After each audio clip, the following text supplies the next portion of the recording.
What's going on? We back. It's Boxing More. Talking about Shawn Showtime Porter and his resume. I seen somebody say, well, Shawn Porter's resume stinks. It sucks. At welterweight, if you didn't know, Shawn Porter started off at 154 pounds and they worked their way down to 147. And we're going to review Shawn Porter's resume, and you be the judge of it, and I give my 2 cents, through the video and stuff of that nature.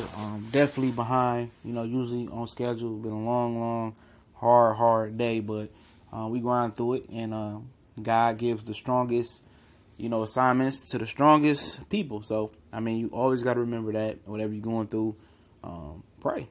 It works for me, and a lot of people don't know how prayer works, but that's definitely a topic for another situation, discussion. And Shawn Porter, actually, his last super middleweight fight was against Ray Robinson on Showbox. And, he didn't get the stoppage, but, he fought him. That was his last 154-pound fight. It might have been, I believe it was at a catch weight. But this is what it looked like. I think the Hector Monzo guy was his first fight at welterweight, according to BoxRec, I believe. Then he goes on to fight, a few other guys with solid records. I don't know what he was thinking about with Patrick Thompson. That must have been a close fight. Yeah, that was 2 months later. That was 2 months after the Engines fight. So that's why he fought, a guy like Patrick Thompson to get some fights in. Then you will see, he fought for the NABO, WBO welterweight title, which is like a title coming up. He fought Alfonso Gomez. Remember Alfonso Gomez? He was from the Contender, or one of those boxing reality series. He got the win.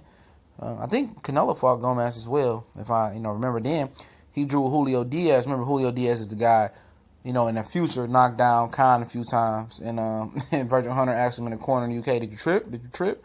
I didn't see anything land. Oh, yeah, something land. Julio, it was a good guy. That's his Joel Diaz's brother. And he was coaching him, and, he had a draw with Shawn Porter. And I remember watching that fight. It was a close fight, and Shawn Porter had a tough time with him. Obviously, he went the distance with Philip Greco. Philip Greco, he's the guy who's facing Amir Khan. And he's the guy who Earl Spence stopped in a few rounds. So you can make that comparison right there. Earl stopped him like 2 or 3 rounds. So, Shawn went the distance with him. We know Shawn is the biggest puncher, but he's tenacious. He rematched Julio Diaz, and he won an easy decision. He made the adjustments. And sometimes you have a tough fight. And like I tell people, man, it's hard for you to assess a fighter on one night and have that being, the whole story to this man's career. And it's not. Because training for 8, 10, 12 weeks, whatever you're training for, to make sure your body is at optimum peak on that Saturday, that's the toughest thing to do. And sometimes you're not going to be on. It's like, Michael Jordan wasn't on every game in the 82 game stretch season in the NBA. But, he have an off night. He fought Devin Alexander because Kell Brook and Devin Alexander couldn't fight. I remember Kell Brook pulled out a couple times. I think Alexander ended up getting injured. I was planning on going to that fight, but it fell through. Then he did beat Devin Alexander soundly. Allegedly Alexander was on Tramadol at the time. That was an opiate he was addicted to after the Madonna fight. So he wasn't 100%. But like I said, I give him full credit for beating Devin Alexander. I think he would have beat him anyway because Timothy Bradley beat him when he was healthy with a similar style. Paulie Malignaggi, he destroyed Paulie. He destroyed Paulie the way Adrien Broner should have. And a lot of people was looking at Shawn different. Even Paulie was asking, was Shawn taking some type of PEDs, I think he said, because he didn't know Shawn Porter hit that hard. And obviously, he lost to the special one, Kell Brook. And Kell Brook legitimately beat him. I don't think that was a majority decision at all. Kell Brook pounded on him, took him to school. He gave him the business. Man. I was impressed with how Kell Brook handled Shawn Porter. And at the time, Kell Brook was seen as a timid, soft guy with a padded resume, which it was padded, but everybody didn't think Kell Brook was the real deal. And Kell Brook came to StubHub, Carson, California, and he laid the smack down on Shawn Porter's Rudy Poo. And after that, apparently, Shawn Porter was dropped from the IBF. And I'll be interested to see if the IBF had a statement on why he was dropped from the IBF. But then we go into the second half of the resume. Eric Bone, I don't know who that is, but he KO'd him. Then he fought Adrien Broner. I don't even remember the Eric Bone fight. If I see it, I probably remember it. Then he fights Adrien Broner. Triple H 1200 said that Adrien Broner had no other choice but to fight Shawn Porter that night. And Al Heyman gave one choice and one choice only. And I believe, I don't think it was Al's ultimate decision on that, if that was the case. And I have heard that. I think it was a network decision. But, that was the last time I believe Adrien Broner was on free TV because he has a potty mouth and he's an ignorant guy. And, I think it was NBC didn't want him back on because they didn't know what he's going to say. And nobody wants to actually have to use correction for tape delay. If you don't know, TV uses tape delay on live events. You know, ever since the Janet Jackson, Justin Timberlake thing, it really been, you know, intense.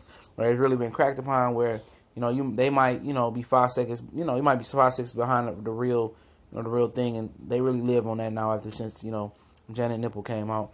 Then he fought Keith Thurman. He lost. Obviously, he lost to Keith Thurman. It was a close fight. You know, it was a close fight. You know, it could have went either way. In most people's opinion, some people thought Keith did it. Some people like Shawn did it. But at the end of the day, Keith Thurman, he held the regular WBA title at the time. I think it's before he became super champion and Floyd moved on. Yeah, it's 2016. I think he had before that. But he came up short. And obviously, his last two performances, Adrien Broner, which Broner was way past his prime. And even at his prime, he really wasn't shit, in my opinion.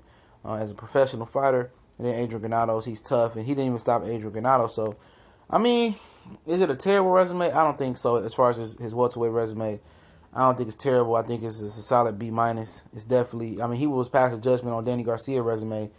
I seen a little post. I'm not sure exactly if he's talking about the welterweight resume or his overall resume, but DSG has one of the better resumes. Now, lately, DSG has been, you know, he ain't been really, you know, balls to the walls and really been about it like Master P say. Hoo-dee-hoo!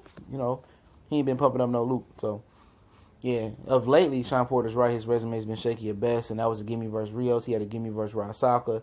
He had a gimme versus the one guy he beat that was a former Earl Spence opponent. You know, he had a lot of gimmies. But at the end of the day, Shawn's resume isn't piss poor. I mean, it's not the worst. You know, he did obviously lose the two most important fights on his welterweight resume, which was Kell Brook. He lost that bad, in my opinion. He barely lost to Keith Thurman. You know, but it's not the worst resume I've seen. I think it's a solid B-. B. I mean, depending on what side of the pendulum you look. You add Keith to it again, or you add Danny to it. I mean, it just goes up. So the person who made the post, I can't remember what boxing group it was. I don't know if he was feeling some type of way, or was people killing him before, you know, because Danny Garcia post that people say his resume wasn't nothing.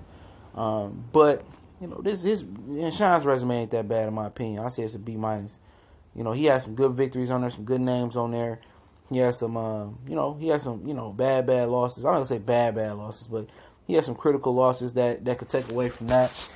But in my opinion, I think Shawn has done well for himself at welterweight. I'm not saying that he has the worst resume, because there's a lot of welterweights that have a worse resume than Shawn Porter at welterweight. You know, look at Jeff Horn. I know he only got 18, 19 fights, but hey, you know, I'll give Shawn Porter a solid B-. Let me know where y'all think that resume lies. What you think about it? We highlighted everything on his resume since he turned welterweight. I think if BoxRec's on point, but I don't have no issue with it, man. Shawn, you know, it ain't the best resume. It ain't no optimum premium, you know, platinum edition resume, but it's a solid resume, and I'm not going to shit on Shawn Porter like the guy did. But you know, if I remember his name, I'll give him a shout out. It was an excellent topic that was on my mind all day, and I finally get to execute the video. You know, don't forget to follow us on Facebook. The link is in the description. And, you know, I'll answer back. And I appreciate everybody for rocking out with us. We on to the next video. We gone.